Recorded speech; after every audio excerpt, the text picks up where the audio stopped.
everyone. Welcome to another live stream on History podcast. And today I'm joined by Dr. Frank Hughes. And today's topic is based on his book, The Corinthian Correspondence, Redaction, Rhetoric, and History, and the History Value Amazon affiliate link.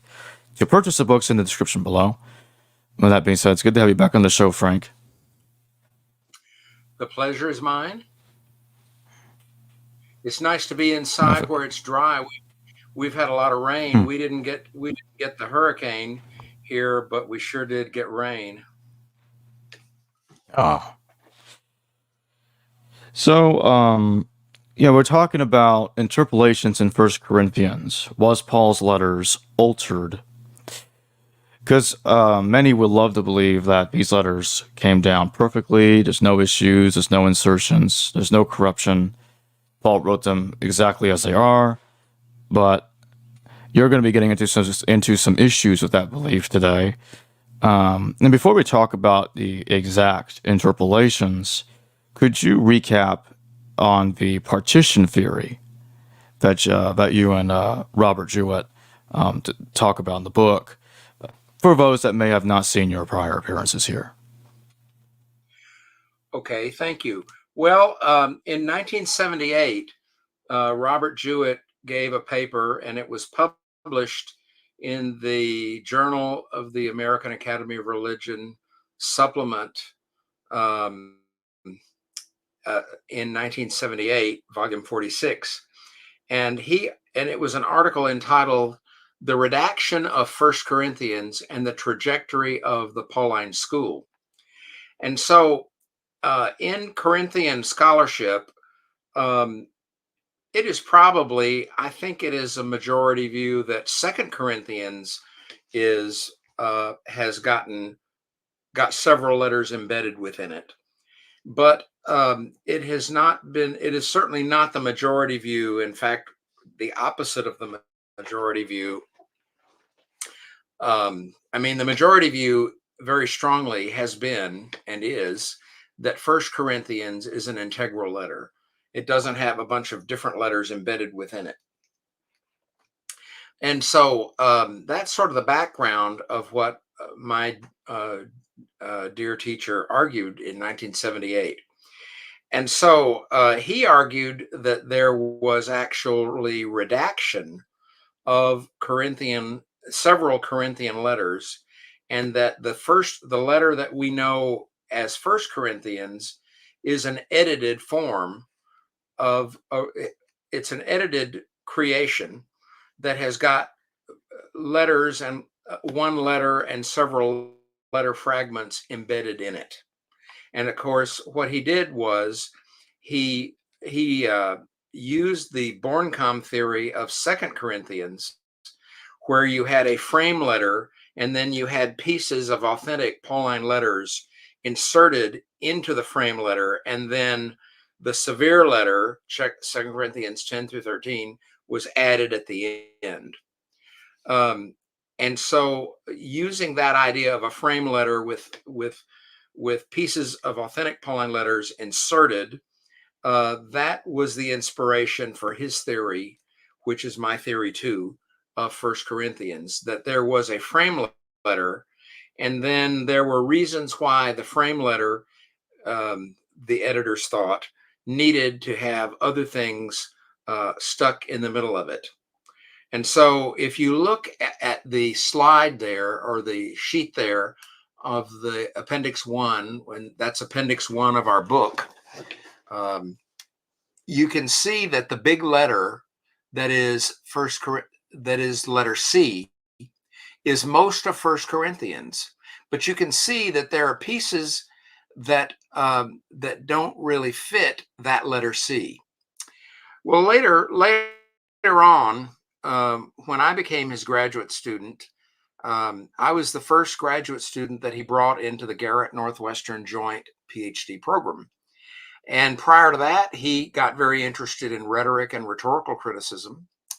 And so we both got very interested in rhetoric and rhetorical criticism. And so in his seminars on 1 Corinthians and 2 Corinthians, we had already put together, I had already put together some analyses using rhetorical criticism of Second Thessalonians and later First Thessalonians, etc. And I was able to sort of see how letters were, what are the normative parts of a speech, not all of which become the normative parts of letters, but most of which become the normative parts of letters.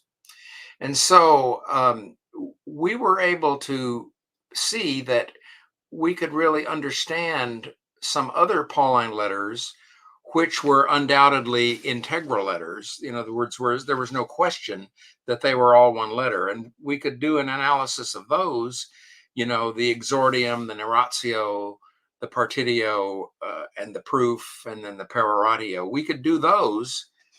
And so I got the idea that maybe we could look at these letters and letter fragments and see what their rhetorical function was. And so, for example, Corinthian letter A is really just a two-part proof.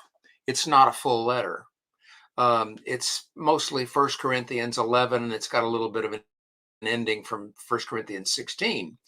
It's a two-part proof. And then letter B is the letter against porneia, the letter against associating with immoral people that Paul warns against in 1 Corinthians 5:9. But the frame letter of 1 Corinthians is letter C. When you look at letter C and you look at those parts, you can see a very, very well organized letter. And it's got everything that you would expect a letter to have in terms of rhetorical parts. And then the peroratio of that letter is 1 Corinthians 13. And one of the things you do in the peroratio, or the epilogos, is you appeal to the emotions, and you also recapitulate what was in the previous part of that discourse. And lo and behold, the stuff that is recapitulated in 1 Corinthians 13 is all the matters that are in letter C, but not all the matters that are in the canonical 1 Corinthians. And that was a real clue for us. And then, of course, letter D is a fundraising letter. And then letter E is where Paul begins to defend himself. And then letter F is the severe letter, the letter of tears. And then letter G is the letter of reconciliation. And then letter H is another fundraising letter. But the idea is, when you look at the conventional parts of a speech, and then you see how that is modified to some extent in a letter, then that gives you an idea of what would be in what makes for a really continuous letter, where this letter all makes sense as a continuous discourse. And then when you see that in letter C, then it makes other things that are in 1 Corinthians but not in letter C kind of stand out like a sore thumb. And the sorest thumb of all is 1 Corinthians 14, 33b through 36. And so what we're interested in is trying to understand each of the letters and letter fragments of the Corinthian correspondence. And so in 1 Corinthians, the only complete letter that we have is letter C, and the rest are letter fragments.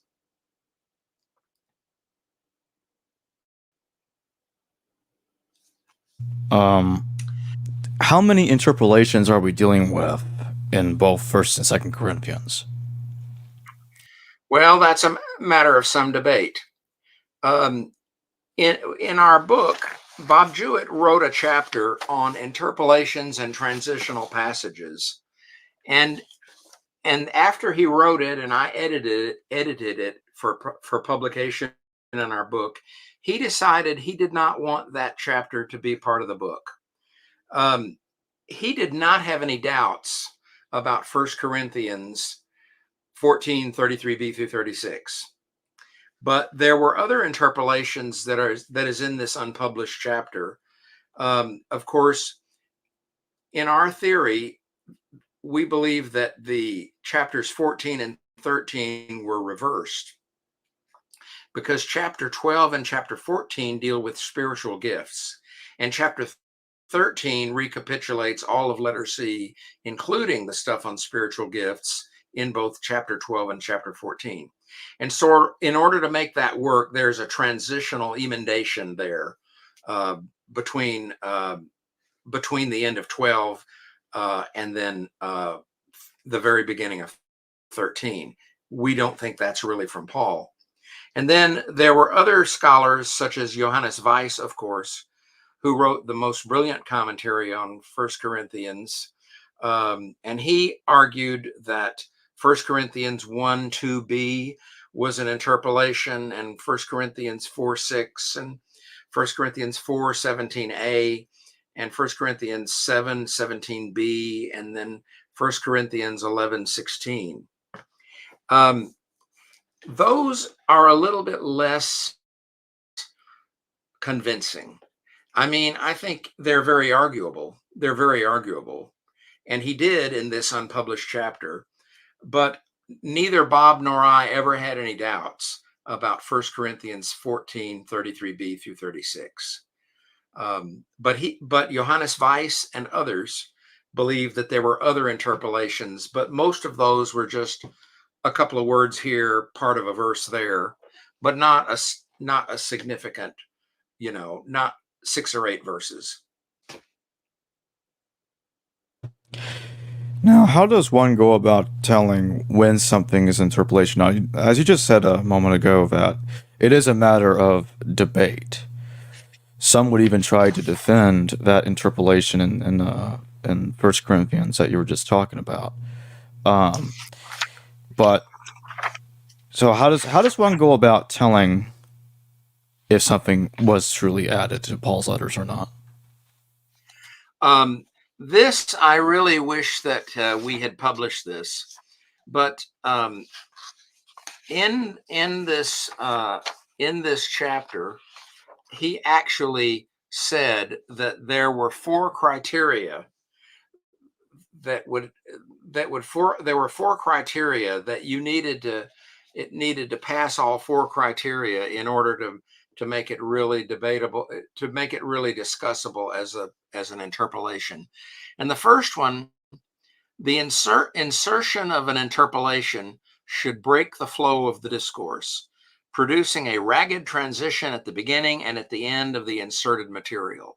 In other words, you've got this inserted material, and it's a ragged transition between the thing that is, the real thing, and then the insert, and then another ragged transition from the insert to, the original discourse. So the ragged transition at the beginning and the end of the interpolation. And then also the vocabulary and style of the alleged interpolation should display a different style and emotional tone as compared with the surrounding material. And the method of literary criticism should be followed in assessing such details. And of course, that would include words that Paul never used anywhere else, hapax legomena. And then also the employment of vocabulary, but with meanings that are different from the way Paul had used that vocabulary in other undoubted letters. And then the third criterion was this. Bob said, the suspected discourse should directly contradict or substantially modify the argument of the surrounding text.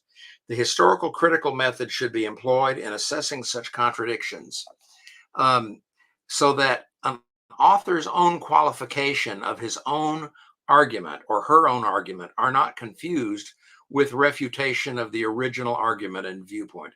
In other words, in an interpolation, you can see that this interpolation shows the original author contradicting himself or herself. That's what he means. And then number 4, Bob said, there should be a plausible redactional motivation for inserting the alleged interpolation at this particular point in the discourse. And then this requires the application of redaction criticism to analyze the text. And so basically, there is also a 5th criterion that could be used, and that is there's a problem with the text. And there is actually something of a problem with the text, because this text has ended up in a couple of different places in some major manuscripts. So basically, you're looking at ragged transitions. You're looking at vocabulary that's different, or some of the same vocabulary, some of the same words, but they're used in radically different ways. And then the interpolation should kind of contradict what has been argued elsewhere in the undoubted Pauline letters, particularly in 1 Corinthians. Well, for example, 1 Corinthians 11. 1 Corinthians 11, women are supposed to have their head covered, apparently with long hair, if they pray or prophesy in the church. Whereas in 1 Corinthians 14, 33b through 36, they're supposed to be silent in church. And then also at the very beginning in verse 33b, Paul is portrayed as saying, as in all the churches of the saints, which is something that Paul does not say elsewhere. In other words, the idea that, okay, whatever is done in all the churches of the saints, that's what you guys in Corinth have got to do. But this is the only time when Paul says that. So basically, you look for the ragged transitions or rough transitions, and then you look at the content that's different. You look at some of the words and see how the words are used. And then you also try to figure out what the motive would be for putting this interpolation into the middle of an undoubted Pauline letter.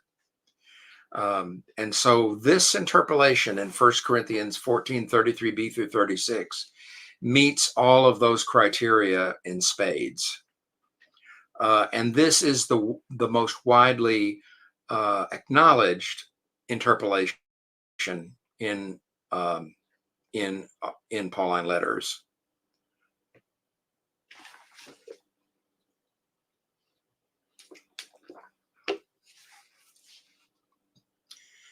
Jacob, you're muted. Oh, thank you. I thought I unmuted myself. Okay, so are there overlaps between these interpolations and these pseudo-epigraphical Pauline epistles? Yes, particularly in this interpolation where it says, as in all the churches of the saints, women should be silent in the churches, for they are not permitted to speak, but they should be subordinate, as the law also says. That actually fits First Timothy very well. Verse 35 of Corinthians, if there's anything they desire to know, let them ask their husbands at home, for it is shameful for a woman to speak in church. So you can see that women are supposed to, and in First Timothy, women are not supposed to teach men. See, perhaps the most important thing that's done in Pauline churches was teaching, I guess. And so women are not supposed to teach men. And of course, that really doesn't fit. For example, in Romans 16, 1 and 2, Phoebe is the diakonos of the church at Cenchrea. Cenchrea is one of the two port cities of Corinth. And she is a diakonus, the same word that Paul uses of himself and Apollos, who are both apostles. She probably was the bearer of the letter to Roman congregations that Paul wrote, and probably also performed the letter orally. She delivered the letter orally and could be called upon to interpret it when there would be questions. And it also says, whatever she asks you to do, please, kindly do it. She seems to be Paul's minister plenipotentiary until Paul himself gets to Rome. She represents Paul in her person. She represents the Apostle Paul. And then, of course, in Romans 16, 7, you have Andronicus and Eunia. Eunia is a well-attested Roman female proper name, Eunia, and in the way it's used in Romans 16, 7, it's Greet andronikon and union. Both of those are in the accusative case, of course. And so the natural nominative case of union is unia. In Unia is a well-attested Roman female name. And by the way, unias, like the King James Version has, unias as a male name has never been found in antiquity. It didn't exist. And so we don't really know what the nominative case of it is, except that union, not very naturally, union is the nominative case, is the accusative case of unia. More than 99 times out of 100, that's what it would be. It's a first declension feminine noun. If you argue against that, you're arguing against a massive amount of probability. And so Eldon Epp wrote his book, Unia, about the female apostle, the first female apostle. And then Peter Lampa's book, From Paul to Valentinus, gathered all of this archaeology and so forth. And he certainly showed that Unia is a feminine name. There's no doubt about it. And so Paul says in Romans 16:7, Andronicus, a masculine name, and Unia, a feminine name, are well known among the apostles. Not well known to the apostles, but well known among the apostles because the preposition in is used. So if you argue that there were no female apostles, you're arguing against Paul in Romans. So really, basically in Paul's authentic letters, with the exception of 1 Corinthians 14:33b through 36, women speak in church, they pray or prophesy in church, even in Corinth, and one of them can represent Paul in Rome. And there's an apostle who's got a husband named Andronicus, presumably, and the husband and wife team are well known among the apostles. So I think the evidence is really quite overwhelming that there were female apostles in Paul's time. Paul is the only early Christian writer that really names female people in ministry. I mean, there are the women at the empty tomb and all that, but actually doing Christian ministry in a sustained way, the only person that names them by name is Paul.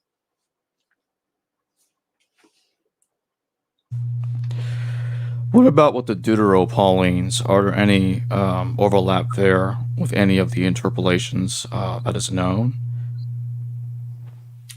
Well, the real overlap is with the pastoral epistles.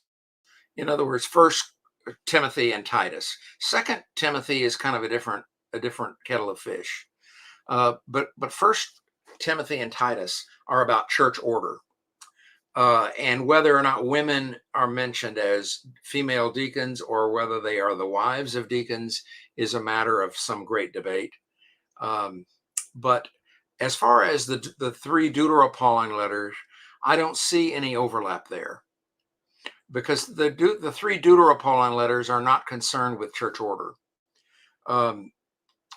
Colossians is concerned with saying, okay, we're already up with Christ in heaven. We're part of the body of Christ. Christ is in heaven, therefore we're in heaven. So we shouldn't act as if we're still on the earth.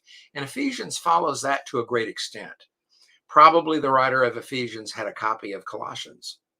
And then Second Thessalonians, the issue of men versus women in ministry is just not there. The big issue in Second Thessalonians is real Pauline letters versus fake Pauline letters. Don't listen to anybody who says by this or that, or by a letter as from us, as from Paul, that says the day of the Lord has already come. So in the three Deuteropauline letters, the issue of women in ministry does not seem to be there. That issue doesn't seem to be present. So, did the interpolation into 1 Corinthians happen before the pastoral epistles written, at the same moment that the pastoral epistles written, or afterwards?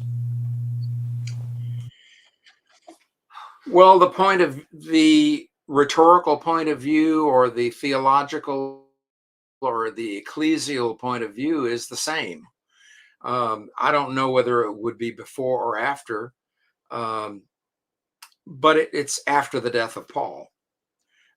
Paul is, you know, the issue of women in ministry, which doesn't really seem to have been much of an issue in Paul's time, except when women were, except in 1 Corinthians 11, where women are using very short hairstyles and are apparently usurping the ministry of men. And so Paul is trying to differentiate between women's hairstyles and men's hairstyles. And Jerome, when he translated the Vulgate, said that they were velatus, which means covered, but that sounds to a lot of people like veiled. And so the tradition got to be that women had to have their heads veiled or covered with a hat or veils or something. But what Paul may really have meant was the covering was with, long hair. And you can see a lot about that in our book, and also in Raymond Collins's commentary in Sacra Pagina.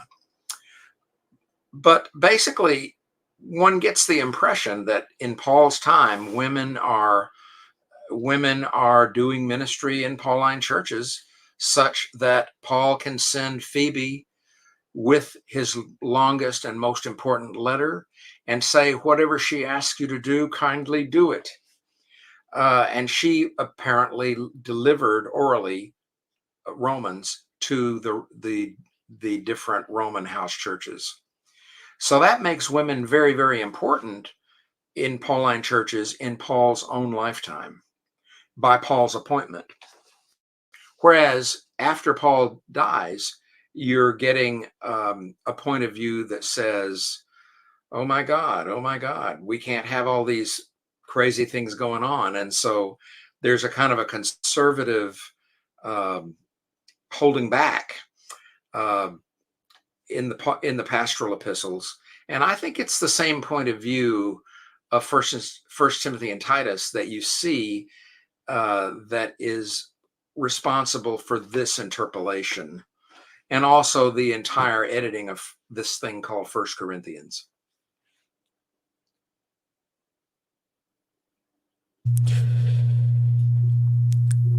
So to get back to the partition theory, why do you think the redactors decided to put several letters and amalgamate them together into what became First and Second Corinthians? Well, that's what our book is about. The idea is letter C, as it stood, the original letter C that Paul wrote, which is very coherent, was very susceptible of misinterpretation or of interpretation.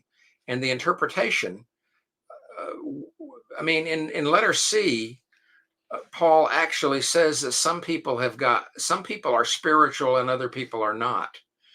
And Paul actually says spiritual wisdom, such as Paul has taught and teaches, is understandable to people who are spiritual, and other people who are not spiritual will not get what Paul is saying.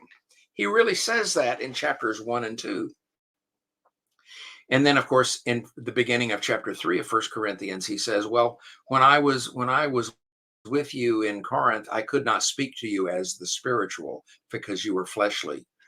So letter C, as it stood, said that there were people who were spiritual, who could really understand spiritual wisdom and who had spiritual wisdom, and then other people who were not spiritual couldn't. So there was a real division in the Corinthian church that could be misinterpreted by proto-Gnostics, who would say, well, those of us who really have got the gnosis, we've really got the knowledge, we really understand Paul. And the other people, the more simple people, don't have that spiritual knowledge, they're not wise, they don't really understand Paul. And so, since letter C could be misinterpreted by proto-Gnostics, by people who were, shall we say, way out of the mainstream by reference to Paul, then what the redactors tried to do by creating First Corinthians was to blunt the force of letter C by putting pieces of authentic Pauline letters in between other pieces of letter C. And then when they got to 1 Corinthians 14, 1 Corinthians 12 and 1 Corinthians 14 are about spiritual gifts. And in that discussion of spiritual gifts, particularly in chapter 14 of 1 Corinthians, you've got anybody on whom the Spirit gives this spiritual gift, that person has authority in the community, and that authority comes from the Holy Spirit, see? Whereas when you then add this interpolation, 1 Corinthians 14, 33b through 36, the people who have got the Holy Spirit and who can therefore speak to and for the Christian community in Corinth are men.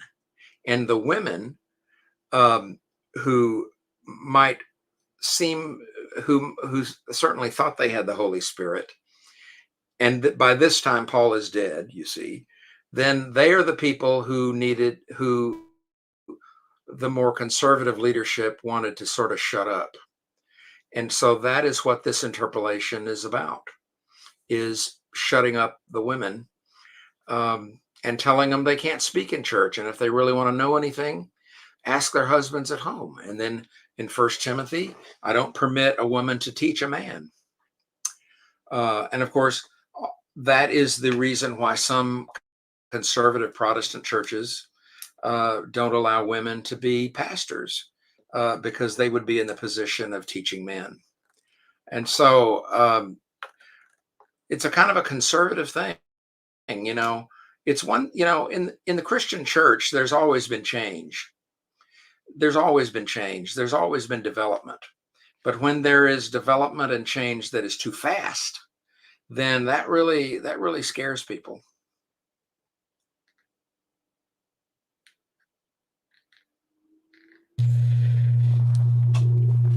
Here's a similar question to what I asked earlier about when the interpolation was done, but not in the question of the pastoral epistles, but instead, do you think the interpolations was done at the same moment that that First and Second Corinthians were amalgamated or partitioned, or do you think it was done later than that? We think that the redaction of several Corinthian letters, or the redaction of this thing called First Corinthians, with letter C as the frame letter, and then other bits and pieces of Pauline letters inserted, that this interpolation in 1 Corinthians 14, we think that was all done at the same time, as far as we know. And when do you think that this partition took place? The redaction of these letters into 1 Corinthians, and probably the redaction of several letters in 2 Corinthians, took place in the late 1st century or the early 2nd century. We don't know where, we don't know exactly when, but it took place in the very late 1st century or in probably the early 2nd century. And of course, Bob Jewett and he wrote, you know, one of his important books was a chronology of Paul's life. And so he dates the death of Paul in 62. And so since Paul died in 62 during the reign of Nero, then you have plenty of time between Paul's death and the publication of the Corinthian letters as we know them, or kind of as we know them, in the 2nd century. So you got lots of time for this editing to have taken place. Do you suspect that the editing took a while to complete, or do you think it was done within a relative short time? Well, that's a very interesting question. First Clement, the first letter of Clement, um, the letter that Clement wrote, presumably Clement wrote on behalf of the church in Rome to the church at Corinth, saying, okay, what you just did to throw out your presbyters, you can't do. He quotes pieces of First Corinthians, and he quotes pieces of the other authentic letters. He doesn't quote Ephesians, Colossians, Second Thessalonians, or the pastorals. He does quote Hebrews, but First Clement does not quote Second Corinthians. And so that doesn't mean that Second Corinthians didn't exist by that time, but nonetheless, of course, what First Clement is about is disunity and correcting disunity. And actually, if Second Corinthians were known to for the writer of First Clement, and thought to be authoritative, it would have been a very useful arrow in his quiver to write to the Corinthian church to explain in detail the fact that what you just did you can't do. But basically, presbyters or priests in the Corinthian church had been they've been thrown out of their ministries by members of the Corinthian church. And so the crisis became known to the Bishop of Rome, Clement, and he wrote First Clement. And when he did, he quoted the authentic Pauline letters minus Second Corinthians and plus Hebrews. So, all you can really do is look at, you don't really know if a letter exists until it gets quoted, or until it has an allusion that looks very strongly as if that letter, that letter did exist. And until you see that, you don't really know that the letter existed.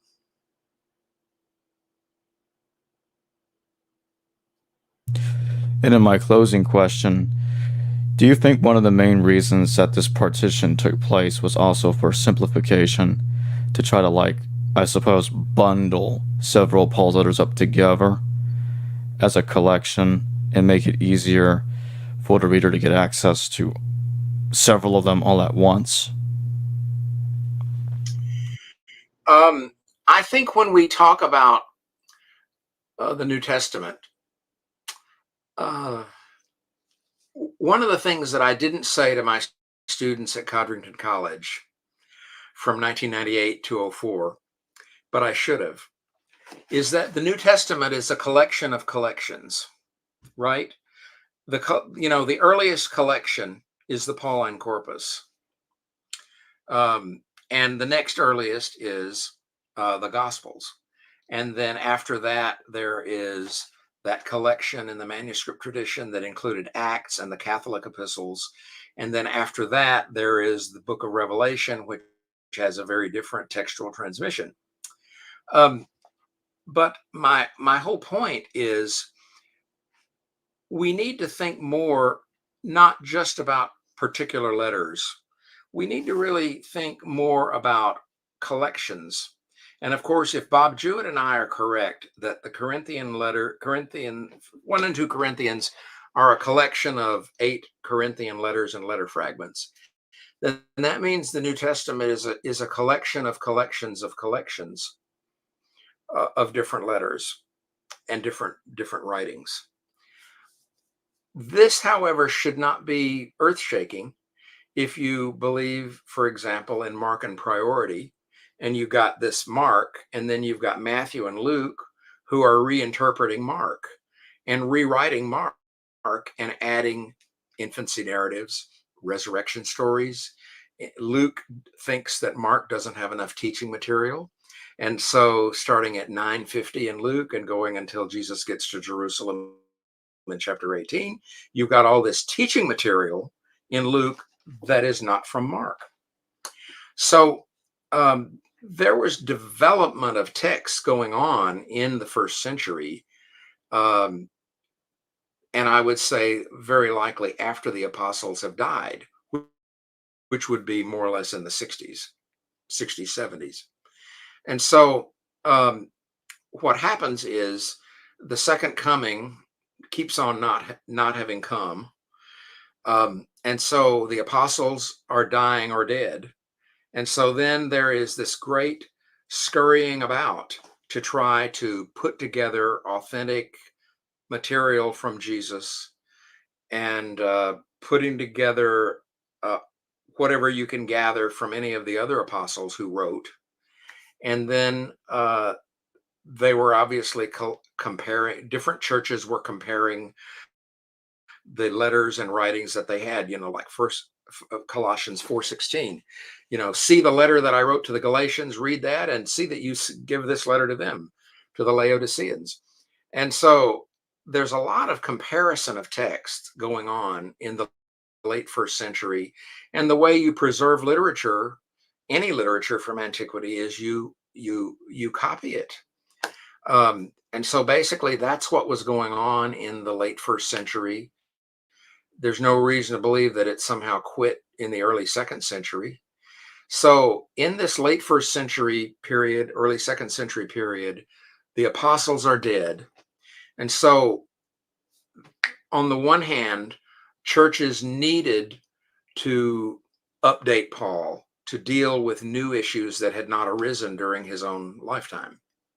For example, church order. So in other words, they needed to have a tighter kind of church order. Instead of apostles, prophets, pastors, and teachers, yada, yada, yada, you begin in the First Timothy and Titus, bishops, one bishop per church, presbyters, and deacons.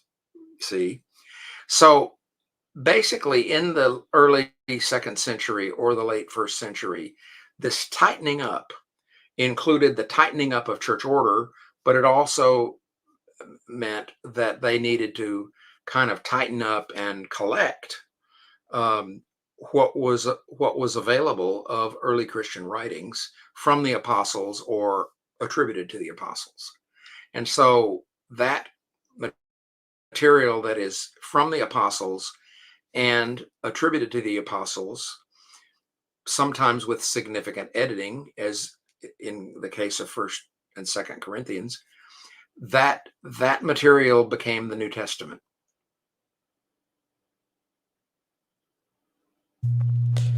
Well, thank you for joining me today, Frank Hughes. Well, I hope I answered your questions. Well, I definitely thought you did, and I just want to remind everybody real quick before we close to go get the Corinthian Correspondence. The History Valley Amazon affiliate link is in the description below, and it will be in the pinned comment. Thanks again. Thank you very much. Hello viewers, thanks for watching this video from the History Valley YouTube channel. Please don't forget to subscribe and hit the notification bell. And if any of you wish to further support this channel, please consider checking out this channel's Patreon page and becoming a patron. And or donate through PayPal or through Super Chat during your live stream. Thank you.